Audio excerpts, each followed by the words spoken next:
नमस्कार मंडळी, मी तुमची गॉसिप गर्ल आरजे वैष्णवी तुम्हा सर्वांचं स्वागत करते स्माइल एफएम 90.8 रेडिओ स्टेशन वर. 1 जानेवारी ते 31 जानेवारी या महिन्याअंतर्गत आपल्या भारतभर रस्ता सुरक्षा अभियान हे राबवलं जातं. केंद्र शासनातर्फे आयोजित केलं जातं आणि त्यासाठीच आपल्याला मार्गदर्शन करण्यासाठी आपल्या स्माइल एफएम रेडिओ स्टेशनवरती आता आपल्यासोबत गप्पा मारण्यासाठी आपल्याला चर्चा करण्यासाठी आपल्यासोबत अवेलेबल आहेत त्या म्हणजे शीतल विठ्ठल शिंदे, सहाय्यक मोटार वाहन निरीक्षक, उपप्रादेशिक परिवहन कार्यालय अकलूज येथून ते आलेले आहेत आपल्याला मार्गदर्शन करण्यासाठी. तर सगळ्यात पहिलं शीतलजी मी तुमचं खूप खूप स्वागत करते. तर काय सांगाल या संदर्भात एकंदरीत काय आपण का घेतो? अपघात म्हणजे नेमकं काय? त्याचं गांभीर्य काय? या संदर्भात काय मार्गदर्शन कराल? अपघात हा एक भयंकर शब्द आहे. एका क्षणात होत्याचं नव्हतं होऊन बसतं अपघात या शब्दाने. अपघात अपघातानेच होत असतो. कोणी स्वतःहून अपघात घडवत नाही. हां. तर अपघातात एखाद्याचा पाय किंवा हात निकामी होतो. पण फक्त हात-पाय निकामी झाला तर तो माणूस पूर्णपणे विकलांग होतो, निकामी होतो. तो दुसऱ्यावरती अवलंबून होतो. आणि जर तो घरचा कर्ता पुरुष असेल किंवा कर्ती व्यक्ती असेल तर त्याचं पूर्ण कुटुंबाचं जीवन उद्ध्वस्त होतं. त्या कुटुंबाला स्वतःच्या उदरनिर्वाहासाठी परत प्रयत्न करावे लागतात. एखाद्या घरात लहान मूल वगैरे असेल आणि जर कर्ता पुरुष जर तो अपघातात निकामी झाला किंवा मृत्युमुखी पावला तर त्या आईला उदरनिर्वाहाचं साधन बनावं लागतं. त्यामुळे अपघात होऊ नये म्हणून सर्व नागरिकांना वाहन चालवण्याच्या नियमांचं पालन करण्यासाठी, जनजागृती करण्यासाठी हा कार्यक्रम राबवला जात आहे. 1 जानेवारी ते 31 जानेवारीमध्ये एका महिन्यामध्ये हा कार्यक्रम राबवला जातो. यामध्ये विविध उपक्रम विविध ठिकाणी विविध शाळांमध्ये घेतले जातात. ओके. आता जसं की सांगितलं की अपघात हा अपघातानेच घडत असतो. पण या अपघातामध्ये बरेचदा जे काही पदचारी असतात, पायी चालणारे असतात, त्यांचे सुद्धा अपघात झालेले आपल्याला पाहायला मिळतात. तर माझा पहिला प्रश्न हाच असेल की पायी चालणाऱ्या म्हणजेच पदचारी व्यक्तींनी काय नियम पाळायला हवे आहेत रस्त्यावरून चालताना? तर आपल्या इकडे असा गैरसमज आहे की रस्त्यावरच्या वाहतुकीच्या नियमांचे पालन फक्त वाहन चालवणाऱ्यांनीच करायला पाहिजे. तर असं नाहीये. तर रस्ता वापरकर्ता हा पादचारी, सायकल स्वार आणि वाहन चालक हे असतात. तर हे रस्त्यावरच्या वाहतुकीचे नियम हे तिन्ही रोड युजर्सला रस्ता वापर करताना लागू होतात. तर त्यात पादचाऱ्यांनी सुद्धा रस्त्याच्या वाहतुकीच्या नियमांचे पालन केले पाहिजे. त्यातला प्रथम असा आहे की रस्त्यावरून चालताना फुटपाथ नसेल तर रस्त्याच्या उजव्या बाजूने चालायचं आहे. आणि जर रस्त्यावरती फुटपाथ असेल तर 2 फुटपाथवरूनच रस्त्यावरून चालायचं आहे. नंतर दुसरं असं की रस्त्यावरून चालताना मोबाईलवरती बोलत चालायचं नाहीये किंवा चौघ-पाच जण असतील तर घोळका करून रस्त्यावरून चालायचं नाहीये. नंतर रस्ता ओलांडताना पण एक नियम आहे. रस्ता ओलांडताना प्रथम झेब्रा क्रॉसिंग असेल तर झेब्रा क्रॉसिंग वरूनच रस्ता ओलांडायचा आहे. आणि रस्ता ओलांडताना प्रथम आपण उजव्या साईडला पाहायचं, नंतर डाव्या साईडला पाहायचं, पुन्हा एकदा उजव्या साईडला पाहायचं आणि दोन्ही बाजूनी वाहन येत नाही याची काळजी म्हणजे वाहन येत नाही हे खात्री झाल्यानंतरच रस्ता ओलांडायचा आहे. नंतर रस्त्यावरून जर तुम्ही रात्रीचं चालत असाल, इव्हिनिंगच्या वेळेस किंवा रात्रीच्या वेळेस काही कामानिमित्त तुम्ही रस्त्यावरून चालत असाल किंवा नाईट वॉक म्हणतो, शतपावली म्हणतो, त्या प्रकारे जर तुम्ही शतपावली करायला जाणार असाल रस्त्यावरती तर रस्त्यावरती रात्रीच्या वेळी तुम्ही वाहन चालकाला दिसेल अशा रंगाचेच कपडे वापरायचे आहेत. म्हणजे सपोज तुम्ही जर काळ्या रंगाचे कपडे घातले असतील किंवा निळ्या रंगाचा जर ड्रेस घातला असेल तर त्याच्यावरती लाईट पडली तर ते रिफ्लेक्ट होत नाही आणि तो व्यक्ती वाहन चालकाला दिसत नाही आणि अपघात होण्याची शक्यता असते.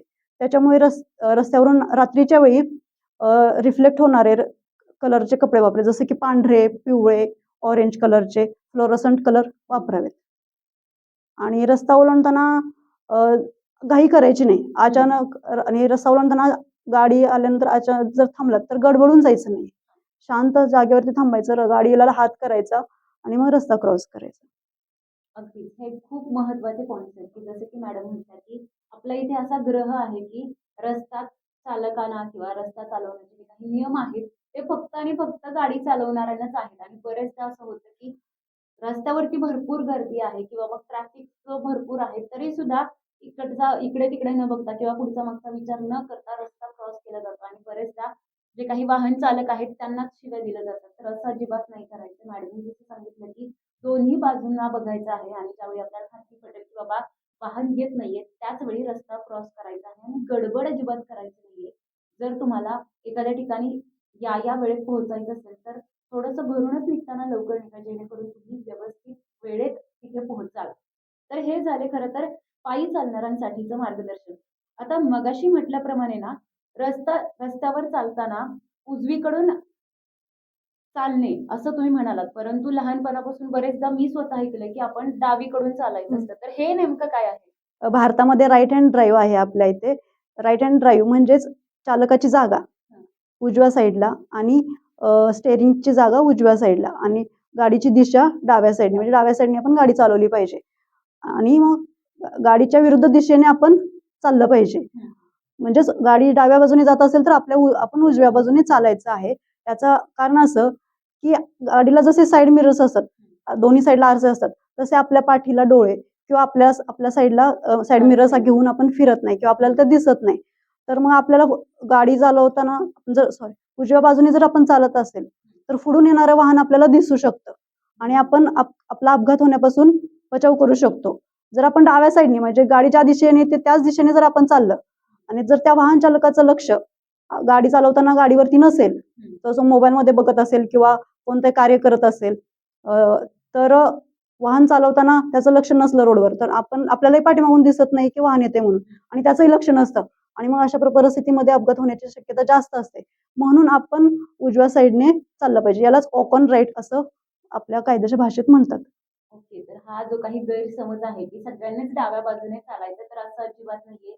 डाव्या बाजूने गाडी चालणार आहे आणि जे काही पदचारी किंवा पायी चालणारे लोक आहेत, त्यांनी उजव्या बाजूने चालायचंय. जसं मॅडमनी सांगितलं की आपण आरसे घेऊन फिरत नाहीये, त्यामुळे आपल्याला समजत नाही की बाबा गाडी येतेय, जातेय. त्यामुळे जर तुम्हाला सेफली एखाद्या ठिकाणी पोहोचायचं असेल, तर उजव्या बाजूने जाणं केव्हाही चांगलं असेल. आता रस्त्याचा वापर हा जे काही चालणारे व्यक्ती आहेत ते तर करतात. गाडी चालवणारे आहेत ते तर करतात. परंतु त्यासोबत अजून एक व्यक्ती आहे किंवा अजून एक अशी मोठी संख्या आहे, जी म्हणजे सायकल वापरणारे आहेत. तर सायकल वापरणाऱ्यांसाठी काही नियम आहेत का? आता मी मगाशी सांगितलं की चालताना उजव्या साईडने आणि वाहन चालवताना डाव्या साईडने एक नियम आहे. चालण्याचा नियम उजव्या साईडने आणि चालविण्याचा म्हणजे सायकल असो किंवा वाहन चालविण्याचा नियम डाव्या साईडने आहे. तर सायकल चालवताना आपण नेहमी डाव्या साईडने चालवली पाहिजे. हे झालं.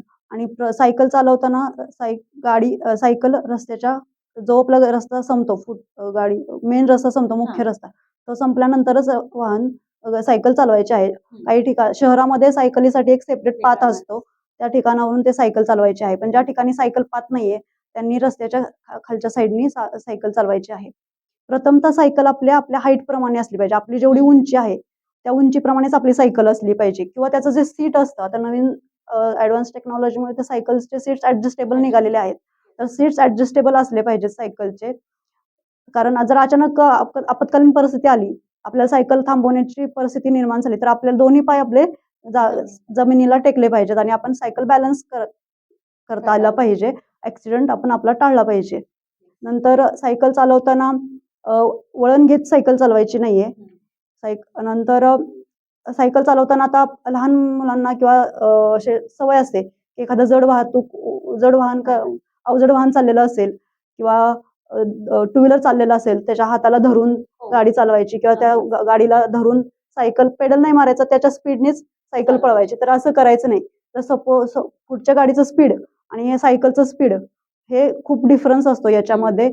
आणि जर पुढच्या वाहनाला अचानक ब्रेक दाबण्याची वेळ आली तर आपली सायकलचं जे स्टॉपिंग आहे डिस्टन्स आणि आपण अचानक सायकल थांबवली त्याच्या स्पीडने, तर थांबू शकत नाही सायकल तेवढ्या ह्याला आणि ते ऍक्सिडेंट होण्याचे चान्सेस जास्त आहेत.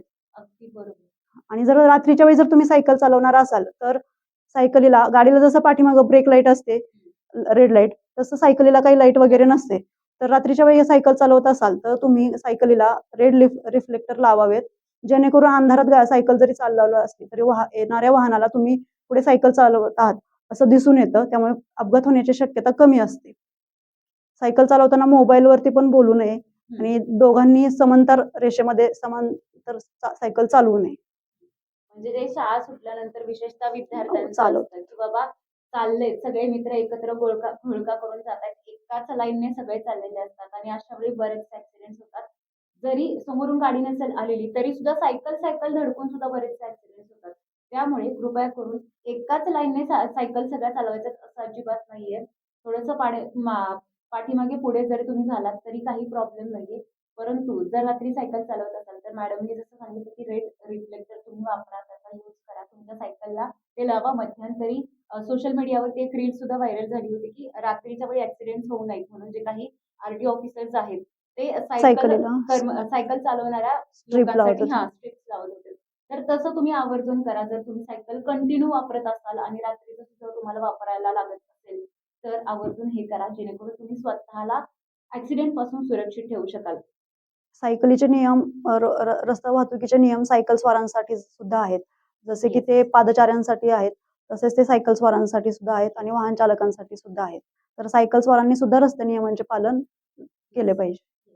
जे व्यक्ती मग ते पायी चालणारे असू देत, सायकल चालवणारे असू देत किंवा गाडी चालवणारे असू देत, सगळ्यांसाठी जे व्यक्ती रस्त्याचा वापर करतात त्या सर्वांसाठी रस्त्याचे जे काही नियम आहेत ते सगळ्यांना लागू पडतात. सगळ्यांनी ते फॉलो करायचे आहेत.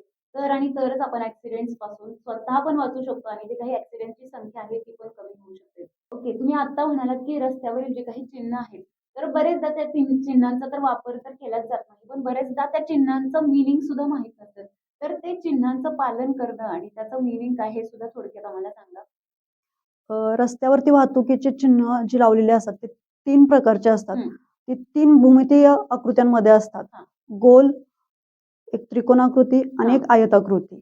तर त्याच्यामध्ये तिन्ही आकृत्यांमध्ये असलेल्या चिन्हांचा वेगवेगळा अर्थ आहे. त्याचा वापर किंवा ते अंमलात आणण्याची पद्धत सुद्धा म्हणजे वेगवेगळी आहे. तर गोलाकार आकृतीमध्ये जे चिन्ह दिलेले असतात ते मॅन्डेटरी असतात, म्हणजे ते बंधनकारक आहेत आपल्यावरती. त्या चिन्हांचं पालन करणं गरजेचंच आहे. त्या चिन्हांचं जर पालन केलं नाही तर दंडात्मक कारवाई होऊ शकते. म्हणजे जसं की वर्तुळाकारात लिहिलेलं असतं की थांबा. तर पुढे एखादं काही काम चालू असेल किंवा रस्ता बंद असेल किंवा जाणाऱ्यांसाठी तो रस्ता नसेल, फक्त येणाऱ्यांसाठी जर तो रस्ता असेल तिथं थांबा म्हणून स्टॉपचं चिन्ह दिलेलं असतं, तर ते आपण त्या ठिकाणी थांबलंच पाहिजे. आता सपोज गोलाकारमध्ये रस्त्याच्या साईडला स्पीड एक विशिष्ट आकडा दिलेला असतो. तर त्या विशिष्ट आकड्याचा अर्थ असा की त्याच्यामध्ये त्या रोडला त्या पर्टिक्युलर वाहनाचं वेग काय आहे तो दिलेला असतो. सपोज 50 असेल तर कमाल वेग मर्यादा 50च आहे. 50च्या आतमध्येच ते वाहन आपल्याला चालवायचं आहे. आणि काही ठिकाणी वर्तुळात यू-टर्न काढलेला असतो आणि त्याच्यावरती एक काट मारलेली असते. तर याचा अर्थ की ते यू-टर्न घेण्यास मनाई आहे. ज्या ठिकाणी कोणत्याही चिन्हावरती काट मारलेली असते याचा अर्थ की ते चिन्हाचं पण पालन करायचं, म्हणजे तिथं ती कृती करायची नाहीये. आणि दुसरं चिन्ह त्रिकोणामध्ये असतं. त्याचं आपल्याला म्हणजे ते कॉशनरी असतं, सावधान करणारी चिन्ह असतात. त्या चिन्हांचं पालन आपल्याला करणं गरजेचंच आहे. त्याच्या उदाहरणार्थ म्हणजे सपोज त्रिकोणामध्ये एक मुलगा दाखवलेला असतो, ज्याच्यामध्ये एक बॅग असते. याचा अर्थ की पुढे शाळा आहे. तर आपण वाहन चालकांनी पुढे शाळा आहे असं जर चिन्ह दिसलं तर त्या परिस्थितीमध्ये आपलं वाहनाचं वेग कमी करायचा आहे. आणि जर शाळेत रस्ता ओलांडताना मुलं दिसत असतील तर वेग कमी करूनच थोडं थांबून आपल्याला जायचं आहे पुढे. नंतर एक दुसरं चिन्ह असतं की कर्मचारी काम करत आहेत असं. याचा अर्थ की पुढे काहीतरी रस्त्याचं काम चालू आहे. त्यामुळे आपण त्या चिन्हाचा अर्थ असं समजून घ्यायचा की पुढे काहीतरी काम चालू आहे, आपण आपलं वाहन सावकाश स्लो केलं पाहिजे. तिसरं चिन्ह आयताकृतीमध्ये असतं, ज्याच्यामध्ये आपल्याला ते जे असतं ते माहिती दर्शवणारं चिन्ह असतं. म्हणजे आपल्याला पुढे जर रोडवरती काही सुखसुविधा असतील तर त्याचा आपल्याला म्हणजे अगोदरच पूर्वकल्पना दिली जाते. सपोज चिन्ह आयताकृतीमध्ये पी लिहिलेलं असेल तर पुढे पार्किंगची सुविधा आहे किंवा टेलिफोन बूथचं चिन्ह दिलेलं असतं. म्हणजे पुढे काही अंतरावरती टेलिफोन बूथ आहे. हॉस्पिटलचं चिन्ह दिलं जातं. एक अधिकचं चिन्ह असतं प्रथमोपचार, ते तर पुढे काही अंतरावरती हॉस्पिटल आहे असं चिन्ह दिलं जातं. पुढे काही अंतरावरती पेट्रोल पंप आहेत. अशी जी माहिती दर्शवणारी जी चिन्ह आहेत ते आपल्याला आयताकृतीमध्ये दिली जातात. अच्छा. तर म्हणजे खूप कमालीचं मार्गदर्शन, म्हणजे जे आता मला माहित नव्हते ते पण मला काही चिन्ह समजले. जसं की फी सांगितलं किंवा मग टेलिफोनचं असेल. आता रस्त्यावरती बरेचदा अपघात होतात. बरेचदा मोबाईल सुद्धा त्यामध्ये पूर्ण क्रश होऊन जातो. बरेचदा आपल्याला मदतीला सुद्धा कोणी नसतं. परंतु त्यावेळी आपण स्वतःची मदत कशी करू शकतो? तर जवळपास कुठं ते चिन्ह दिसतंय का? आपण तिथपर्यंत जाऊन पोहोचलो तर तिथून आपण मदतीसाठी संपर्क करू शकतो. तर ह्या सगळ्यासाठी सगळ्यात पहिलं तुम्हाला चिन्हांची ओळख करता आली पाहिजे. त्यांचं मीनिंग काय आहे ते माहीत असायला पाहिजे. तर हे खूप कमालीची मार्गदर्शन तुम्ही आम्हाला केलं त्याबद्दल खूप खूप धन्यवाद. आता रोडवरती ज्या पांढऱ्या आणि पिवळ्या पट्ट्या असतात, तर त्यांचा काय अर्थ असतो? तर जसं रोडला सायन्स असतात, हं, ते रस्त्याच्या कडेला कळेल. एका खांबावरती उभे केलेले असतात. पण रस्त्यावरती ज्या पिवळ्या आणि पांढऱ्या पट्ट्या मारलेल्या असतात, त्याचा पण एक विशिष्ट अर्थ आहे. रस्ता आपण जेव्हा रस्त्यावरून चालतो, तेव्हा फक्त रस्ता आपण एका ठिकाणाहून दुसऱ्या ठिकाणी जात नाही. तर रस्ता फक्त आपल्याला ते अंतर पार करण्यासाठी नाहीये. तर रस्ता आपण रस्त्यावरून चालत असतो, तो रस्ता आपल्याशी बोलतो पण. तर तो चिन्हांच्या माध्यमातून बोलतो किंवा रस्त्याला जे रस्त्यावरती ज्या पट्ट्या मारलेल्या असतात, त्याच्या माध्यमातून तो आपल्याला काहीतरी संदेश देत असतो, काहीतरी सांगत असतो. हं, तर रस्त्यावरती जे पट्ट्या मारलेल्या असतात, त्याच्यामध्ये पण काही प्रकार आहेत. आता हायवेला जे 4 लेन्स असतात हं. किंवा 2 लेन्स असतात, 6 हां. लेन्स असतात. रस्त्याचे मोठे विस्तृतीकरण झाल्यामुळे रस्ता वाढलेला आहे. त्याच्यामुळे हो. 4 लेन्स, 6 लेनचा रस्ता झालेला आहे. हं, तर रस्त्यामध्ये जे तुटक पट्ट्या मारलेल्या असतात, हं. डॉटेड, हो. त्याच्यामध्ये लेन त्या लेनमधूनच त्या गाड्यांनी चालेल. चालायला पाहिजे. म्हणजे ती लेन लाईन म्हणतात त्याला. हं, तर अवजड वाहनांनी त्या लेनच्या डाव्या बाजूनेच हं. डाव्या लेनमधूनच जायचं आहे. आणि ते तुटक पट्ट्या असं सांगतात, की तुम्ही एका लेनमधून दुसऱ्या लेनमध्ये जाऊ शकता. विशिष्ट पद्धतीने आपण इंडिकेटर्स देऊन, सुरक्षित इशारा देऊन ओव्हरटेक करू शकता. नंतर दुसरी रेषा अशी असते, की कंटिन्युअसली लाईन मारलेल्या असतात. वळण असेल तर वळणाच्या ठिकाणी पण एक कंटिन्युअस अशी लाईन मारलेली असते. ती कंटिन्युअस जर लाईन असेल, दोन लाईन्स असतात कंटिन्यू, पिवळ्या किंवा पांढऱ्या रंगाच्या असतात. हां. तर त्याचा अर्थ असतो, की तुम्ही आहे त्याच लेनमधून जायचं आहे. ओव्हरटेक कोणत्याही परिस्थितीमध्ये ओव्हरटेक करायचं नाही. ज्या ठिकाणी कंटिन्युअस लाईन असते, हं. जसे की घाटमाथ्यावरती कंटिन्युअस लाईन असते, अखंड रेषा असते. त्याचा अर्थ असा, की तुम्ही त्या वळणावरती दुसऱ्या लेनमध्ये प्रवेश करायचा नाही आहे. ओव्हरटेक करायचं नाही आहे. कोणत्याही परिस्थितीमध्ये ती रेषा ओलांडायची नाही आहे. अगदीच. जे काही मॅडमने सांगितलं, की जे काही रेषांचं मीनिंग आहे, प्रत्येक लाईनचं काही ना काहीतरी मीनिंग असतं. ते उगाचच तिथं केलेल्या नसतात किंवा उगाचच ते तिथं पेंट केलेलं नसतं. प्रत्येक लाईनचं काहीतरी महत्त्व आहे. जर तुटक लाईन आहे, तिथे तुम्ही नक्की ओव्हरटेक करू शकता. परंतु ओव्हरटेक करताना सुद्धा तुम्हाला प्रिकॉशन्स या घ्यायच्याच आहेत. आणि ज्यावेळी तुम्हाला 2 स्ट्रेट लाईन दिसतात, कुठेच ती लाईन तुटलेली नाहीये, अशा वेळी तुम्ही काही केला ओव्हरटेक करायचं नाहीये. आणि जसं मॅडमनी आता मेन्शन केलं, की घाट माथ्यावरती, वळणावरती ओव्हरटेक अजिबात करायचं नाहीये. कारण की समोरून येणारं वाहन दिसत नाही आणि बरेचदा तिथंच ओव्हरटेक हे केलं जातं. जिथं आपल्याला करायचं नाहीये, त्याच ठिकाणी ओव्हरटेक केलं जातं आणि तिथे बरेचसे ॲक्सिडेंट्स झालेले आपल्याला पाहायला मिळतात. आणि अजून एक सांगितलं, की एक स्ट्रेट असते आणि एक तुटक असते. अशा वेळी तुम्हाला जिथून तुटक लाईन आहे, फक्त तेवढ्याच भागात तुम्ही ओव्हरटेक करू शकता. आणि पुन्हा एकदा मी मेन्शन करेन, की प्रिकॉशन्स घेऊनच तुम्ही ओव्हरटेक करा. आता हे तर झालं सगळं रोडचे जे काही आपल्याला नियम आहेत त्या संदर्भात. परंतु शाळेत जाणाऱ्या विद्यार्थ्यांना काय मार्गदर्शन कराल? कारण की बरेचदा आपण असं पाहिलंय, की शाळेत जाणारे विद्यार्थी आहेत, बसमध्ये चढताना काहीतरी ॲक्सिडेंट झालाय किंवा अजून काहीतरी. तर त्यांच्यासाठी काय मार्गदर्शन कराल? शाळेत जाणाऱ्या विद्यार्थ्यांची जी काही जबाबदारी आहे, ती हं, विद्यार्थ्यांची पण आहे स्वतःची, पालकांचीही आहे आणि शालेय जो प्रशासन आहे, हं. त्यांचीही जबाबदारी आहे आणि जो वाहतूकदार म्हणजे जो स्कूल बस ड्रायव्हर आहे, त्याचीही ती जबाबदारी आहे.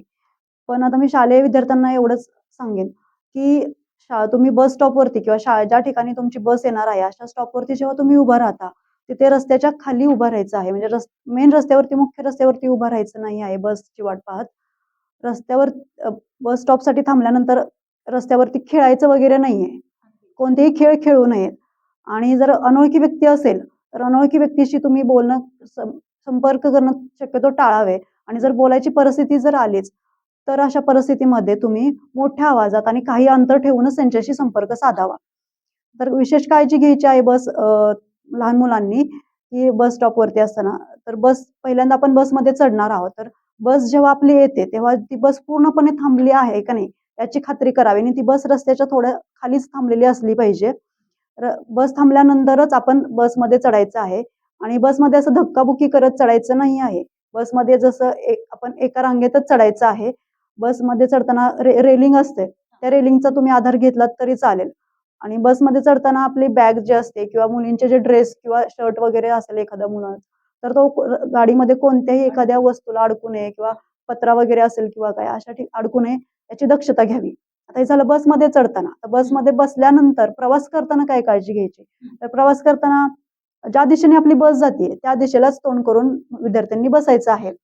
आणि बसमध्ये 2 सीटमध्ये पॅसेज असतं. त्या पॅसेजमध्ये आपण उभं राहायचं नाहीये किंवा आपलं सामान वगैरे ठेवायचं नाही आहे. बसमध्ये आणि फळी किंवा पाय बसमध्ये लटकून आपण जायचं नाहीये. म्हणजे गाडीमध्ये अँगल्स वगैरे असतात तर त्याला लटकायचं नाहीये. आणि बसमधून जाताना आपण हात किंवा आपलं डोकं बाहेर काढायचं नाही आहे. बसमधून जाताना डोकं किंवा हात बाहेर काढला तर पाठीमागून येणारे वाहन गर्दीमध्ये काही ठिकाणी खूप गाडी घासून जाते. तर चुकून जर आपण हात काढला तर आपल्या हाताला इजा होऊ शकते.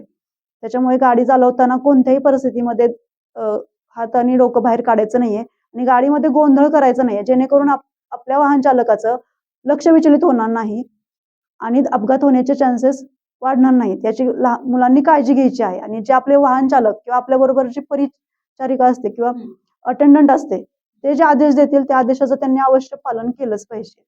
आता हे प्रवासादरम्यान झालं. तर उतरताना पण तशीच काळजी आहे. गाडी पूर्णपणे थांबल्यानंतरच उतरायचं आहे आणि उतरताना पण आधी पाठीमागून एखादी गाडी येते का? कारण टू व्हीलर वाले शक्यतो गाडीला डाव्या बाजूने कधी-कधी डाव्या बाजूने जात असतात. तर गाडी थांबल्यानंतर डाव्या बाजूने गाडी येते का हे पाहायचं. गाडी येत नसेल तर उतरायचं आहे. रांगेतच उतरायचं आहे. आणि जर सपोज आपल्याला रस्ता ओलांडून म्हणजे आपलं घर पलीकडे असेल आणि रस्ता ओलांडून जायचं असेल आपल्याला, तर बस पूर्ण गेली का? तरच बघायचं आणि मगच रस्ता ओलांडायचा. सपोज आपण रस्ता ओलांडताना पाठीमागच्या साईडने रस्ता ओलांडला तर पुढून येणारं वाहन आपल्याला दिसत नाही, तर मग अपघात होण्याचे चान्सेस असतात. किंवा आपण गाडीच्या पुढून रस्ता क्रॉस करत असेल तर त्या चालकाला माहित नसतं की तुम्ही पुढे जाताय ते. त्यामुळे चालकाचं कदाचित लक्ष नसल्याने सुद्धा अपघात होऊ शकतो. अगदीच. आणि असे बरेचसे ऍक्सिडेंट्स आपण पाहिलेले आहेत की बाबा चालकाला दिसतच नाही आणि आपण अशा वेळी बरेचदा चालकालाच ब्लेम करतो की कळत नाही बाबा समोरून व्यक्ती चालली आहे. अहो त्यांना खरंच दिसत नसतं हो. ते तेवढ्या हाईट वरती असतात. विचार करा त्यांच्या पुढे कोण थांबलंय, त्यांच्या जवळ तिथे थांबलेल्या व्यक्तीला कसं दिसणार आहे? त्यामुळे ज्यावेळी मोठी गाडी असेल, मग ती बस असेल, ट्रक असेल, कोणतीही गाडी असेल, अशा वेळी त्याच्या लगेचच पुढून चिटकून किंवा लगेचच मागून चिटकून कधीही क्रॉस करू नका. तुमच्याच जीवावर ते बेतणार आहे. आणि खरंच खूप हे मोलाचं मार्गदर्शन होतं, विशेषतः विद्यार्थ्यांसाठी. कारण त्या वयामध्ये कळत नसतं आणि थोडंसं चंचल मन असतं आणि अशा वेळी मला वाटतं की पालकच त्यांना गाईड करू शकतात चांगल्या पद्धतीने. तर प्लीज तुमच्या घरी जर लहान मुलं असतील, विद्यार्थी असतील आणि ते जे काही शाळेच्या बसेस असतात त्याच्यातून प्रवास करत असतील तर त्यांना याचं योग्य ते मार्गदर्शन करा. आता आपल्या स्माईल एफएमच्या माध्यमातून तुम्ही नागरिकांना या सप्ताहा अंतर्गत किंवा या अभियानाअंतर्गत काय संदेश देऊ इच्छिता? मी एवढंच सांगेन की गाडी चालवणं म्हणजे फक्त क्लच दाबणं किंवा ब्रेक दाबणं किंवा ॲक्सिलेटर दाबणं एवढं नाहीये. गाडी चालवणं ही एक कला आहे. ते एक शिस्त, संयम आणि जबाबदारी याचं एक मिश्रण आहे. त्याच्यामुळे गाडी चालवताना तुम्ही कोणत्याही वाहतुकीच्या नियमांचे उल्लंघन करू नये. वाहतुकीच्या पूर्ण रस्त्यावरती असलेल्या चिन्हांचा योग्य वापर आणि ते चिन्ह आपल्याला काय सांगतात याचा अर्थ समजून घेऊन कृती करायची आहे. आणि एवढंच सांगेन की रस्ता हा आपल्याला अपघात झाल्यानंतर दुसरी संधी देत नाही. रस्त्यात एखादा जर अपघात झाला तर ते सावरण्याची दुसरी संधी आपल्याला मिळत नाही.